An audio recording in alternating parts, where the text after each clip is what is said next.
que digo, es un abogado, pero además su pasión es ser cineasta, es brillante haciendo eso, y hace estos videos que tienen que ver con cada una de las presentaciones que vamos haciendo, y de hecho está trabajando en un documental de lo que fue la campaña anterior y las cosas que estamos haciendo para el 2023. A ver, arranquemos por tu costado economista. Vamos a arrancar con un videito muy corto que quiero mostrarles a ustedes que tiene que ver con los aumentos de la canasta básica desde 2016 y vamos a analizar el porqué. Mirá. Para atacar a la inflación hay que entender que es un fenómeno que tiene múltiples causas.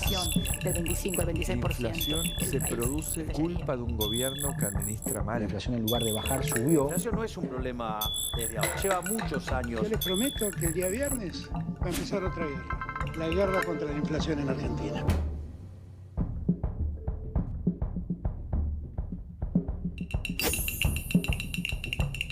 ¿Qué pasa con la inflación? ¿Por qué vemos que la yerba aumentó 949%?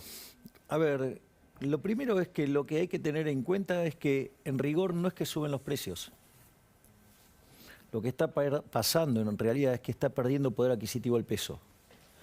Es decir, vos en Argentina tenés que la cantidad de dinero sube brutalmente, que obviamente lo hace para financiar el déficit fiscal, y por otro lado es que los argentinos repudian el peso.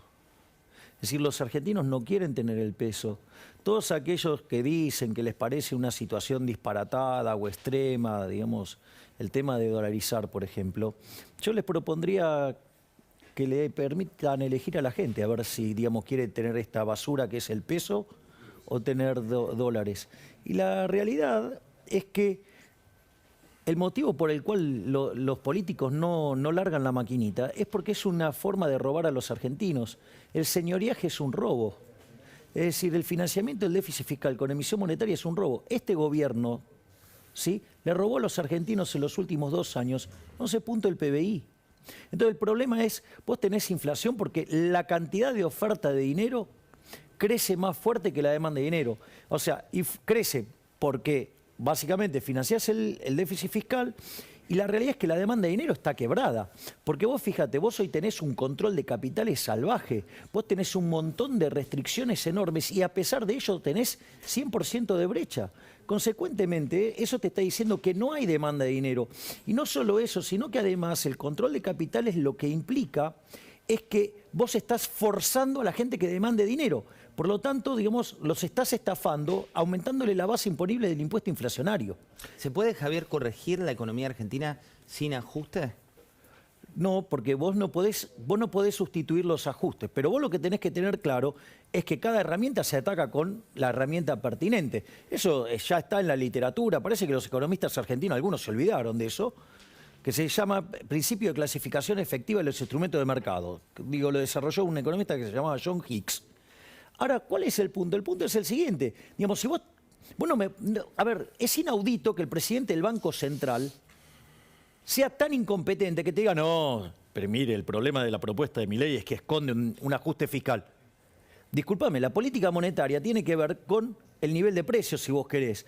La política fiscal se arregla con política fiscal. Si yo tengo déficit fiscal, o bajás el gasto, subís los impuestos o haces alguna combinación. En mi caso no hay lugar para subir los impuestos porque esta economía se está hundiendo desde el año 2011. Desde el año 2011 el PBI per cápita cayó 14%. ¿Hay riesgo de una hiperinflación? Sí, definitivamente. ¿Cómo no va a haber riesgo de una hiperinflación? Si vos tenés una base monetaria y tenés más de una base monetaria, digamos, en el ELIX, o sea, podrías estar duplicando la cantidad de dinero, ¿sí? Y no solo eso, porque eso es, además es emisión futura. O sea, y no solo eso, José, vos tenés el otro problema, que es la cantidad demandada de dinero, obviamente con los controles, anda en 3 veces o 4 veces la que debería ser en condiciones normales. Por lo tanto, digamos, o sea, tenés un exceso de oferta de dinero furioso que ya, si con solo corregir tendrías un salto muy fuerte de precios, imagínate si además nadie te renovara las LELIQs y tendrías que emitirla. Es decir, vos podrías hacer un desastre. O sea, la inflación reprimida en Argentina está en el orden del 1000%. Ese 1000%, digo, mucha gente te ve y dice, me preocupo por lo que puede venir, qué puede ocurrir. ¿De qué depende que ese espiral inflacionario se convierta o no en una hiperinflación? La clave es qué pasa con la demanda de dinero. si vos algún elemento te gatilla una caída en la demanda de dinero, vos hasta podrías tener en Argentina la hiper sin que haya emisión monetaria. Para que te des una idea. A ver, cuando vos tuviste, en el caso de Alfonsín, la demanda de dinero se cayó a 0,2% del PBI. Hoy es 10, ponele, para hacerlo redondo. Bueno, discúlpame, digo, o sea, quiere decir que podés multiplicar el nivel de precios por 50, es decir, 4.900% de inflación. ¿Me comprendés lo que te digo? ¿Por qué crees que en un contexto así se queda Martín Guzmán? Digo, lo operan los propios diciéndole tenés que irte y por otro lado tampoco lo bendicen los opositores. Sí, yo no creo en ese juego que hace el oficialismo, ¿eh? Para mí juegan al policía bueno y al policía malo. Dentro de, a ver, porque esto es muy importante hay una cuestión técnica atrás, pero es importante desde el punto de vista político después esta cuestión técnica, por eso digo, la voy a mencionar. En la concepción keynesiana que tienen del mundo, digamos, el oficialismo, ellos creen que el nivel de precios viene determinado por un markup sobre los costos. O sea, en el fondo, digamos, o sea, por los salarios y por los beneficios, por decirlo de alguna manera. Y eso es lo que determina el nivel de precios. Eso, digamos, teóricamente es un espanto porque implica ir a antes de que aparecieran Menger, Gibbons y Balrà, digamos, a fines del siglo XIX. Pero eso no importa. Lo importante es lo que implica en términos de política económica. Entonces, ¿qué es lo que hacen? Te asustan con que, mirá que si se cae Guzmán y se cae Alberto, viene el cuco. Entonces, ¿qué pasa? ¿Ellos qué pretenden con eso? Que los empresarios y los trabajadores pongan el hombro ¿para qué?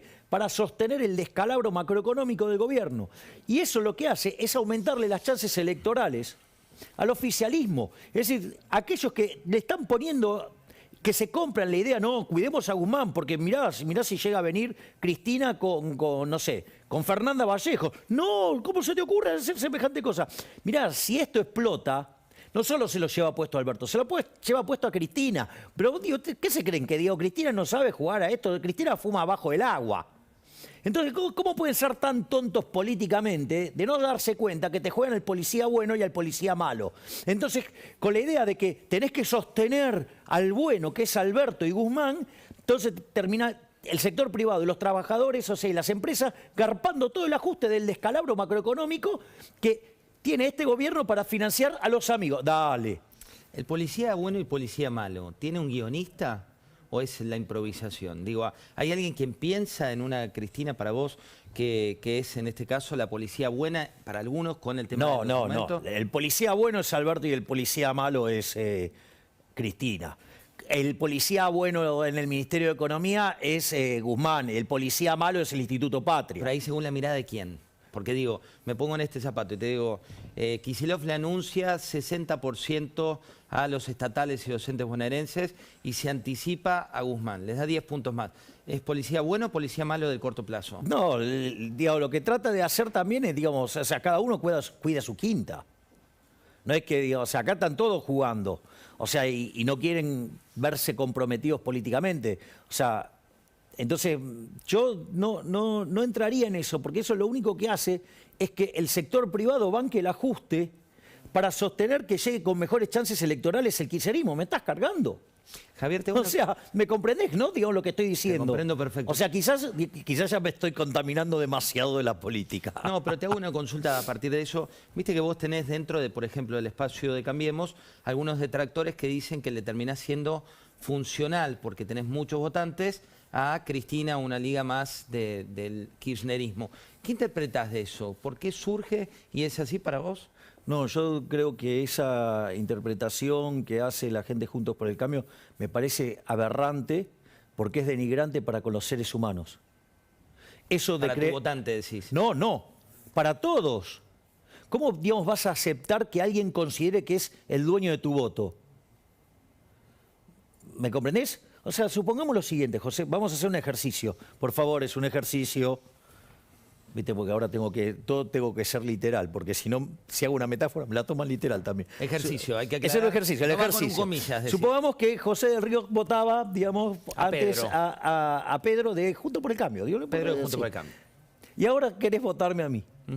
O sea, ¿vos aceptarías que alguien diga que yo me estoy robando tu voto? No. Pues, digo, ¿me entendés? O sea, es denigrar al ser humano. Yo no comparto esa visión de la política. O sea, yo lo que sí comparto, ¿sabes qué es? La sana competencia, competir legalmente y presentar ideas y discutir las ideas. Te llevo a eso, Javier, porque vos planteabas recién, decís, viene 2023, ¿no? Entonces vos hace tiempo te venís planteando como un presidenciable. De hecho, hay encuestas que te ubican en tercera o cuarta posición de acuerdo al guarismo que mires y los precandidatos que están dando vuelta. No vi ninguna que me ubicara cuarto. ¿Dónde te ubican? Que ya estaríamos en condiciones de estar peleando seriamente, entrar en un balotaje. Y ahí, ¿en función de qué escenario? Hablemos de escenarios. ¿Un juntos junto? ¿Un frente de todos junto? Podrían ir juntos y aún así, digamos, o sea, porque existen chances ciertas de que, dado donde se concentran mis niveles de popularidad, que es en el norte del país, dado el segmento etario donde se concentra, digamos, donde nosotros tenemos más seguidores, que es en los 2 primeros cuartos de los estratos etarios, o sea, la gente más joven, existen altas chances de que nosotros podamos dejar en tercer lugar al kirchnerismo. Te llevo a ese escenario. Digo, pero vos te das cuenta lo hermoso que es ese escenario, ¿no? Porque por más que, digamos, o sea, cambiemos, vaya con una expresión socialdemócrata, con pasión por la regulación, pero frente a Frankenstein, digamos, o sea, está claro que hay una discusión más razonable, por decirlo de alguna Y manera. para vos ese sería el verdadero fin, el verdadero Para mí final sería de... el final del kirchnerismo, sí, claro. Entonces estamos frente a un evento histórico que podemos sacarlo del kirchnerismo. Después, digo, definiremos en la segunda vuelta. Yo estoy convencido que en la segunda vuelta, si yo entro en la segunda vuelta, soy el próximo presidente argentino. Eso lo tengo claro. Te llevo a un escenario como el que vos planteás.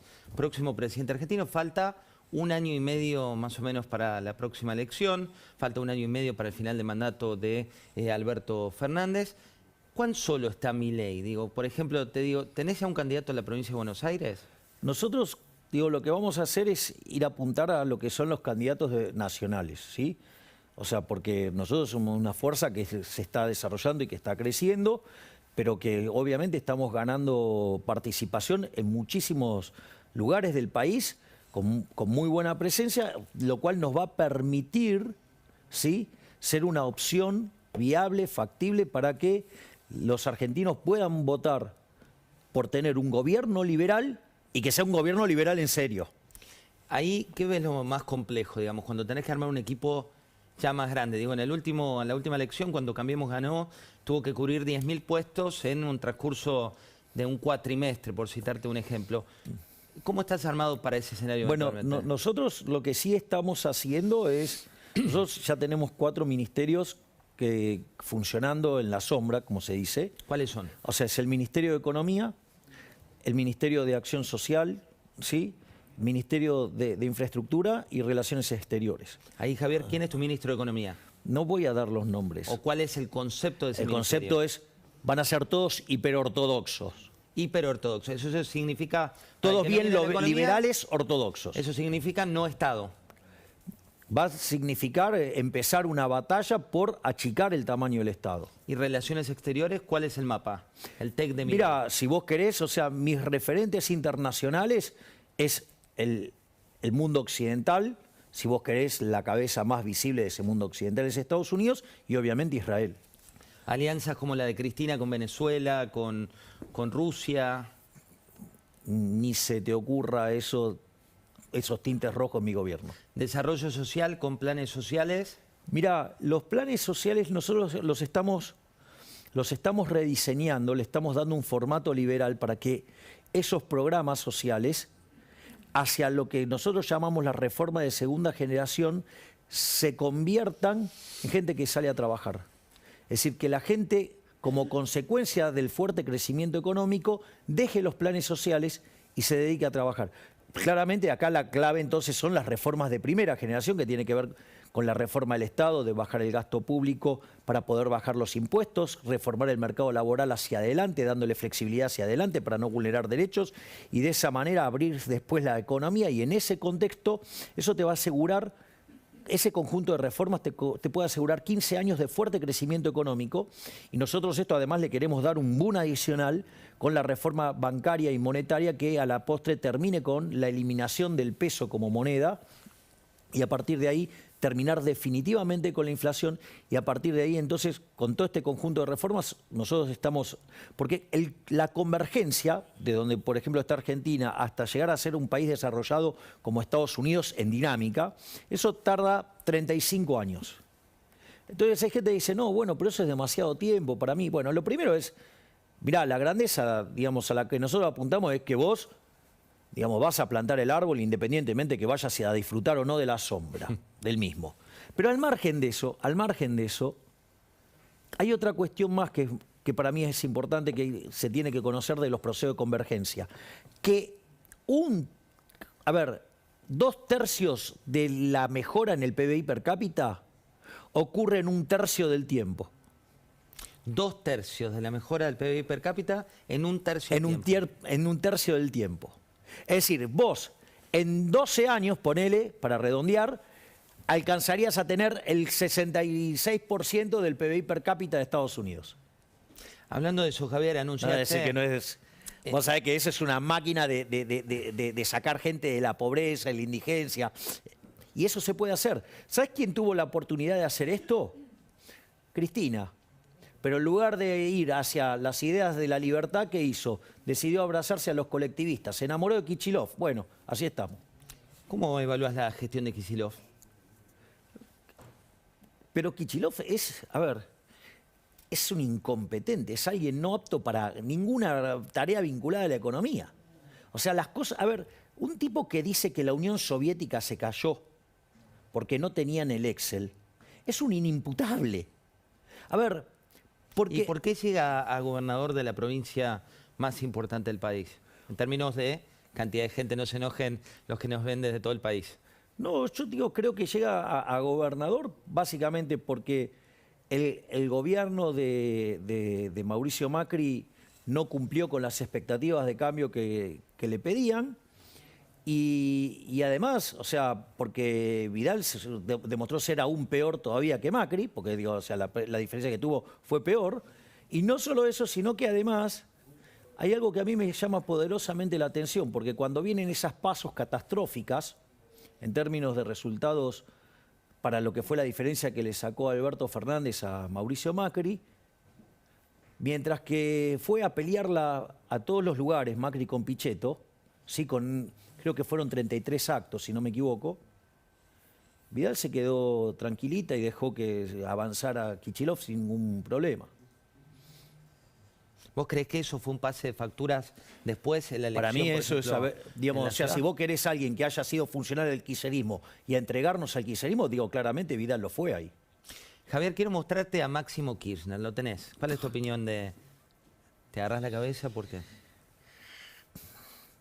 No, digamos, porque me parece que no está a la altura, digo, de los lugares que tiene, pero es una apreciación personal. Miremos lo que dice. Es un problema de ellos, igual, donde... Y de todos los argentinos. Mirá lo que dice Máximo Kirchner. Y que nadie lo tome a mal. Pero escucho en los últimos días que el ministro de Economía dice dos cosas. Y dice más, pero voy a afincar en dos que son las que más me interesa aclarar, por lo menos desde nuestra verdad relativa. Y si alguno de este escenario por ahí no lo comparte totalmente, desde mi verdad relativa. Dice que no tiene apoyo político. Y digo yo, tenés el apoyo político del Fondo Monetario y de Cristalina Georgieva. Tenés el apoyo de la central sindical más grande de la Argentina, de los movimientos sociales, del presidente y de Clarín. ¿Cuánto apoyo más querés para que las cosas salgan bien? ¿Del apoyo depende que las cosas salgan bien? No, para que las cosas salgan bien, vos tenés que arrancar haciendo las cosas bien. A ver, hay algo que se llama error tipo 1, cuando vos haces todo bien y te sale mal.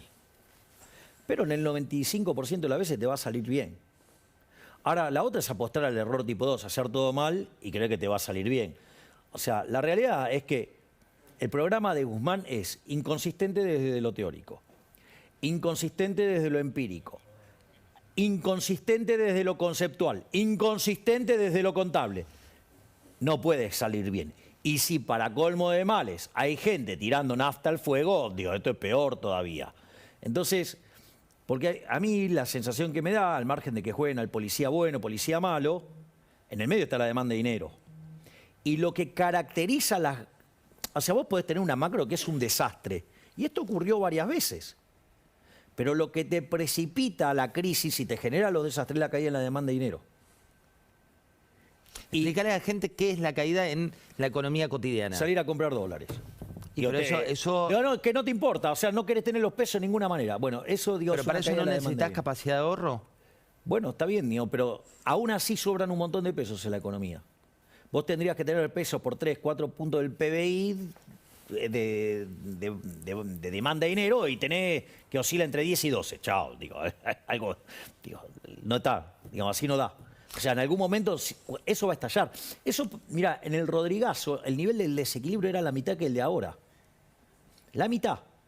Y cuando se detonó la crisis política, la inflación que venía viajando al 30%, pasó al 180% y después al 400%. Entonces la realidad es que vos hoy venís con una inflación que, si tomo el último dato, 12 meses, 58%. Tomo el cuatrimestre, lo anualizo, me da 85%. Si tomo el dato punta, anualizo, estoy en 100%. Si miro alimentos, vengo viajando al 120%. Si corrijo por brecha, estoy en el 350%. Dale. Digo, hola. Digo, está todo listo. O sea, lo único... Digo, es como que Mendes estés en un galpón lleno de barriles de pólvora y se te ocurre prender una bengala. Bueno, digo, puede que no explote, pero... Mirá, no abuses. Hablando de eso, el fin de semana anunciaste que vos cerrarías el Ministerio de la Mujer. Fue uno de los títulos que más fluyó. Pero me interesa saber sobre todo el tema de narcotráfico, ¿no? Digo, porque viene una época, lo veíamos con la Corte Suprema trasladándose y hablando de la situación que se vive hoy por hoy en Rosario, también lo que pasó en Paraguay como concepto. ¿Qué harías vos con el narcotráfico? Lo primero, digo, para entender, digamos, desde dónde yo opino. A ver, José, si vos te querés drogar, es tu vida. Hacé lo que se te dé la gana. Yo no tengo nada que decir. O sea, si vos te querés suicidar... Hoy me usás de ejemplo. Sí, sí, te tengo de sparring. Pongamos un tercero. Otra vez aclaramos. Porque, sí, o sea, esto no es textual, Javier. Está bien, está bien. Entonces, de vuelta, hacé lo que quiera, a mí me da lo mismo. ¿Cuál es el problema? El problema es cuando vos me querés pasar la cuenta a mí. Es decir, el problema es que si yo tengo Estado, que es Estado del bienestar y que además se ocupa de la salud, yo me voy a tener que ocupar de pagar tus tratamientos, me voy a tener que ocupar de toda tu recuperación y quizás el daño que genera es tan grande que además te tengo que financiar por el resto de tu vida. Entonces, cuando ahí sí hay ahí estás violentando un derecho, digamos que es el derecho a la propiedad mía, a costa de que otro tipo, digo, yo no tengo por qué pagar las decisiones de otro individuo. Pero si vos ahora me las vas a imponer, porque, digamos, existe Estado de bienestar y existe todos estos mecanismos de contención, te voy a decir que no. ¿Sí? O sea, droga, no. ¿Por qué? Ahora, lo otro que hay que contemplar cuando vos haces esta cuenta es, bueno, ok, ¿cuánto me ahorro o cuánto voy a gastar, digamos, combatiendo al narcotráfico? Porque yo eso es una cuenta que tengo que pagar vis a vis a lo que yo me estoy ahorrando para ver si verdaderamente tiene sentido. Lo que pasa es que cuando se hace esa cuenta, que es una cuenta que yo la entiendo y que es válida, lo que no están contemplando técnicamente es la función de utilidad de las madres de los pibes que se drogan. Porque era interesante vos cuando recién hablabas con Luis en el pase, con el tema de los chicos que se quieren ir. Yo digo, como en lo que fue el recorrido de la campaña y en lo que es ahora cuando estoy caminando por las distintas provincias de la Argentina, es muy interesante esto. ¿Por qué? Porque el reclamo es transversal, aunque no lo creas. Y vas a ver, porque así como viene la mamá del segmento más acomodado y que se pone a llorar porque los hijos se le están yendo al exterior, cuando vos vas a los segmentos más postergados, la madre viene y llora porque tiene miedo que se le meta en la droga. Entonces, ahora, digamos, mete eso adentro de la valoración. O sea, digamos, aparte no es cuantificable. Pero ¿te das cuenta? Entonces, está claro que, dado que existe Estado de bienestar y que se ocupa de la salud y de contención, ahí no hay dudas que tenés que combatirlo. La última, Javier. ¿Cuándo crees que va a empezar la cuenta regresiva real para la elección, que tenés que empezar a mostrar candidatos, mostrar equipos, mostrar gabinete? Digo, ¿por qué no querés abrirlo ahora? No, porque yo lo que necesito es que los equipos trabajen tranquilos. O sea, yo les bajé lo que sería, si vos querés, el plan maestro, por decirlo de alguna manera. Es decir, los lineamientos generales de las reformas, de las 3 reformas de generaciones, aun cuando, no, digamos, o sea, por cuestiones de tiempo, digamos, son reformas que van a exceder al periodo que estemos nosotros en el poder, si así lo determina la gente. Entonces, en ese contexto, está cada uno trabajando, digamos, en cada uno de esos puntos. Entonces, es como que es un tema, ponele, en lo que es el Ministerio de Economía, hay 13 cabezas trabajando en distintos temas, o sea, en 13 cosas distintas. ¿Me entendés? O sea, y así vos en los distintos equipos tenés que están trabajando y que además cada una de esas partes ahora se están haciendo cada uno de sus equipos. Entonces, se está armando un megatanque. Me queda mucho por preguntarle a Javier Milei, pero ya lo tendremos próximamente por aquí. Un placer haberte tenido. Gracias, José, un placer. Nos reencontramos próximamente. Cuando me invites. Vamos a ver a Máximo Kirchner, para ustedes, día domingo. Fíjense lo que dijo el hijo de la presidenta, pero también hoy el hombre del Congreso.